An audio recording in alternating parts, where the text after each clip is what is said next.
So, Jack, it's a pleasure to have the chance to meet with you and have this conversation. I just wanted to start with this. I mean, how do you sum up the last few years? Walking on at UW, having an amazing career there, achieving so much, coming so close to winning a national championship, and now you have the opportunity to go on and extend your career in the NFL. Yeah, no, first of all, nice to meet you, Rob. Happy to be on. But I think I've had quite the journey. I came in as a walk-on, didn't play much football in high school and been a part, I came into Washington when it was, a winning culture and really, it was a great coach, legendary head coach, Chris Peterson, and then to kind of go through the ups and downs, go through winning seasons and then like losing seasons 4-8, and then to come out on top. And I think the biggest thing you learn is just how important people are and how important just the culture. And so I think how to run good organizations and how to run necessarily not as successful organizations. And so, yeah, it's been quite a ride, but, I think it just started with the people. We all, in a culture of where you transfer, you don't like where you're at, you transfer out. We had a culture of, everybody stood around and, everyone stayed, and, you saw the fruits of that, this past season.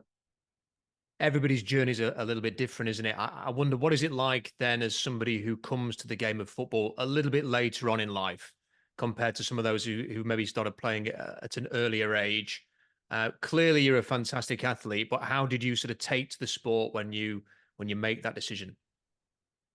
Yeah, I mean, I think I grew up, you grow up football fan from day one. And I came to Washington football games, Seahawks games, growing up, and so I was a huge football fan growing up. And then I played basketball, I played other sports, baseball growing up, and I think football is an interesting sport because I think a lot of other sports translate well to football.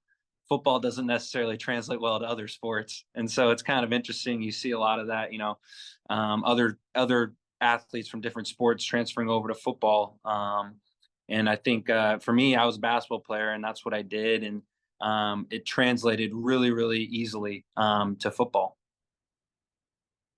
Having seen, I think I ended up watching every single Husky game in the end, having watched some of them back, and I had an opportunity to go to the Apple Cup as well, so I saw that game live. But the one thing that sort of really stood out watching you was clutch catches. It felt like every time the team needed like a big conversion or something to extend a drive or whatever, that you were the guy that ultimately made the big play. What goes into being able to make those big plays consistently in big moments? Yeah, I mean, I think you come in our offense. We had a really good receiving core, and probably three or four or five guys that are as far as receivers that are going to end up playing in the NFL someday. And so for me as a tight end, a lot of the attention was on those guys, and so I knew my opportunities would come this year, especially because of the success we had the past season. And I think again, growing up playing basketball, it's a different sport than football. There's no face masks, there's no hiding away from anybody. And so basketball, if you get rattled at all by the moment, people see that on your face. There's not a helmet to hide. And so when I got to football, going through that, playing high level basketball and dealing with that type of stress, it translated well to football because it's like, all right, I'm ready for this moment. I'm built for these types of moments. And yeah, that's what I can say to that. And listen, big fan of Michael Penix Jr. The guy's a stud. I'm sure you'll agree. Yeah. But I will also say, Jack, he made you work for some of those big catches, didn't he? But you still came up with a grab at the end of the day. Yeah, no, I think it's one of those things, it's like as a receiver, you almost would like the difficult catch because it makes you look a little better. But Mike threw a lot of good ones too. So I'm just happy he was looking in my direction. How good was it to get a workout in at the pro day after, it's so unfortunate with the injury that you had. You probably were looking Yeah. forward to things like the combine and you have to wait to pro day, but how good to sort of get out there and do a bit of something. Yeah, no, it was definitely nice. I was kind of, about a couple days before pro day, I got cleared to like catch a ball with a splint on. And so I was like, once I got that, I was like, all right, I got to do something. And so, yeah, it was nice to be able to run routes. And, that's definitely a strength of my game, just because of my, my feet quickness and kind of just how I move in routes and such. And so definitely wanted to be able to show something. And so that was nice. Yeah, it's easy to imagine how your skill set fits into the modern NFL, but can you kind of put into your own words how you see yourself in the offenses that we see today that are obviously so popular and quite trendy within the league? Yeah, I mean, I think, for me, how I'm going to translate well to the NFL is just, a lot of guys can be seen as being versatile, but, for me, a strength of mine is I've actually done it. I've done it all. Early in my career, I started just I was behind Kate Auden and Hunter Bryant and Drew Sample and all guys that ended up playing NFL, and I had to carve out a role. So that was going to be a fullback and just like a run heavy offense, just kind of just ramming my head down the linebackers and kicking out defensive ends. And so that's how I got my start and kind of just built from there. But I've done a lot. I've played running back. I've been split out wide. And so, I'm not just saying it, but I've actually done it. And that's going to be a strength of mine for sure as I get to the league, is teams can trust me that I've done it before. Do you get a sense it does feel a lot like in the modern game, defensively, there's a lot of deception and trying to mask what your intentions are. Do we see a lot of that on offense as well? Is that sort of with the roles that you've played? Have you found that offense has tried to do that as well? It's disguising what certain players are going to do, and players with versatility, such as yourself, can have a big value in that regard. In that you could line up in many different positions, and opponent's going to try and work out exactly what you're going to do. Yeah. I mean, I think, if you ask any defensive player, just to, if they're looking at an offense pre snap, they're always looking at the tight end. The tight end gives away a lot in every offense, just from an alignment perspective, where they're looking, or, where their feet are in alignment, or where they are in the formation. Defenses look at the tight end for a lot of information. And so, the more you can put on your tight end's plate and your offense, the more that helps just everything open up. If your tight ends can't handle a lot, then you're not going to be able to hide as much. You're not going to be able to deceive the defense or anything. And so, for me, being able to, in our last offense, being a guy that, did a bunch of shifts and motions and, just playing around with your alignments, not giving anything away, trying to fool the defense a little bit. It's a lot of gamesmanship. And so, that's something that's definitely I've done a lot of, but every tight end, they need to be able to do that for sure. Mel Kiper was on ESPN this week. I don't know if you saw this or not, but I can reference it now. And he said in one of his segments, Jack Westover is going to go earlier than a lot of people think. And then he spent some time talking about it. Is it kind of cool when stuff like that happens? I don't know if you were somebody who's sort of followed the draft through the years, but essentially to have the face of the draft talking about you in a positive way on ESPN, what is that like? Yeah, I mean, you know, I, every single year I've just been a diehard football fan, so I've always just been locked into the draft. And then it's funny, like you get into the moment, and then it's like, all right, I no longer want to deal with anything. And so, this is probably the first year where I haven't even looked or read or watched anything. So it's funny how that works. But yeah, no, I mean, super grateful because I mean, Mel Kiper, you grow up on that, so it's cool. Is that an easy thing to do, or is it quite difficult? Because I know if I was in your shoes, I would have the full intention of never reading a single thing that was ever said about me or my draft stock or anything like this. Yeah. Then would probably read every single word that was written or said about me in the process. So, what has it been like for you trying to avoid some of that noise? Yeah, I mean, I think in football, always say like the day after a game, it's never as good as you think, and it's never as bad as you think. And so, I kind of take that same approach into this time of year. It's just like whatever you look up, it's never going to be as bad as you think, but it's definitely not going to be as good as you think. And so, yeah, I mean, just focusing on the process and not really focusing on what people have to say. I had a conversation with Troy Fatano last week. and he said he was quite pissed off that Michael Penix Jr. wasn't getting more talk as, a high first round pick. What can you tell us about Michael from playing with him and catching passes from him? Yeah, I mean, I think just from we all see like the amazing throws he makes. He probably has the prettiest spiral I've ever, caught. And it's just every ball is so cozy. But besides the football aspect of it, I think from a mentality perspective, you don't see a lot of quarterbacks with the mentality he has. He's just super, like, what you're getting with Michael every single day. And I think that's the coolest thing is, like, you don't have to worry about which version of Mike you're going to get. He's super cool, calm, collected, and he's the same guy every game. I think that's the coolest part you can have from your leader is just consistency. And then he doesn't try to be anybody he's not. He sticks to who he is. And I think that's, you don't see that a lot from great players or, guys that are expected to be leaders. He doesn't, he's the best version of himself. He doesn't try to be anybody he's not. And so I think that's the coolest thing about Mike. And one of the things that, speaking to you and speaking to Troy and then sort of listening to some of the other players on the team, you all seem to have quite similar mentalities and approaches. Is that accurate? Are you all you'll be different in your own ways, but if you all kind of got like a degree of professionalism around you and you all seem quite prepared and ready to take on being a pro? Yeah, I mean, I think a lot of it has to do with you know, the process we've been on throughout college. I think when you experience things we experience, you kind of understand how to deal with situations. We have had, I mean, many of us have had three head coaches.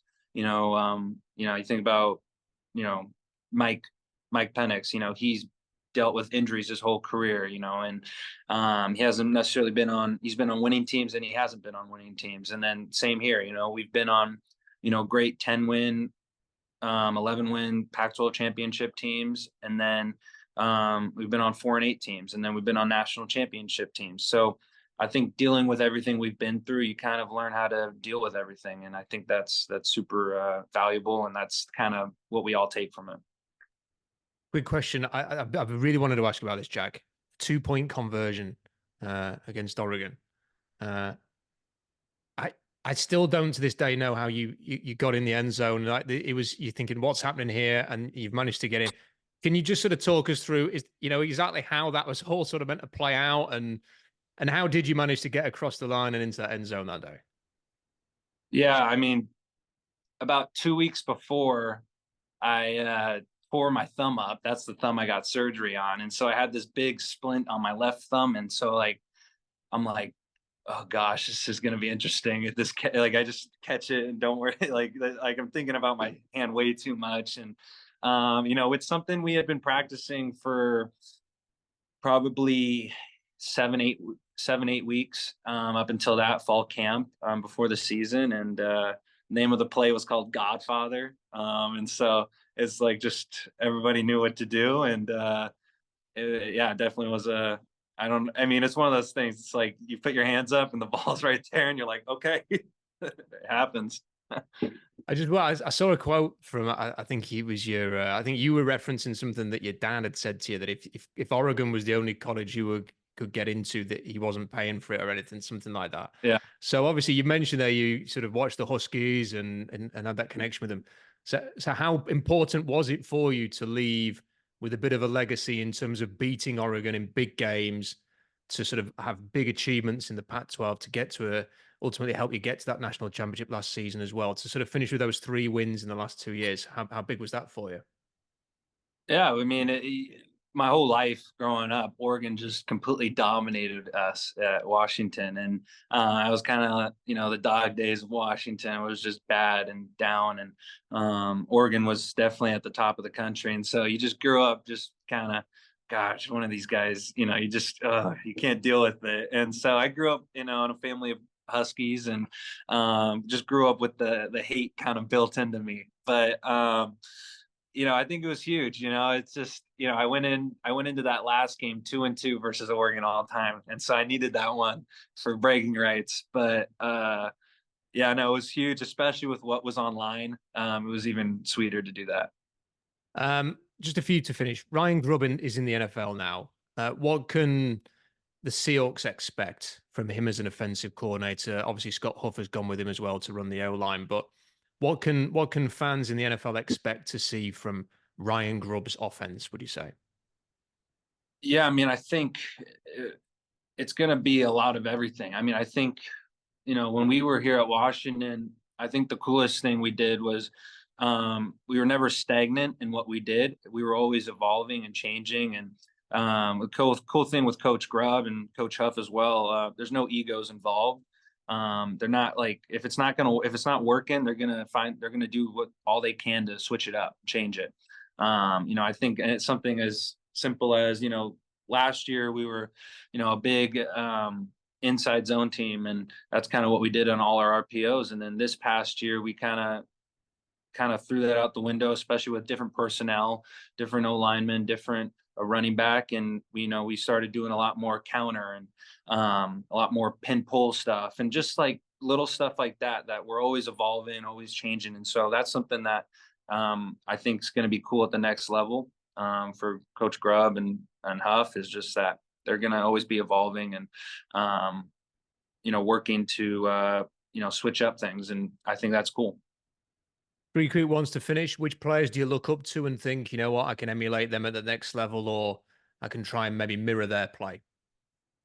Yeah, I mean, I think there's a lot of guys. I think from a tight end perspective and usage, Kyle Juszczyk, definitely for the 49ers is someone that, from a usage perspective, I think from a versatility role, I emulate a lot. And then just from a height and frame standpoint and just movement, I think Jonnu Smith is a guy I just got signed to the Dolphins. He's a guy that I try to, watch a little bit of.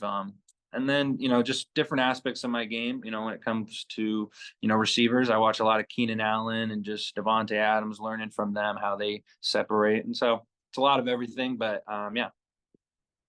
When the draft begins and, you're sort of following it along, who are you going to be with?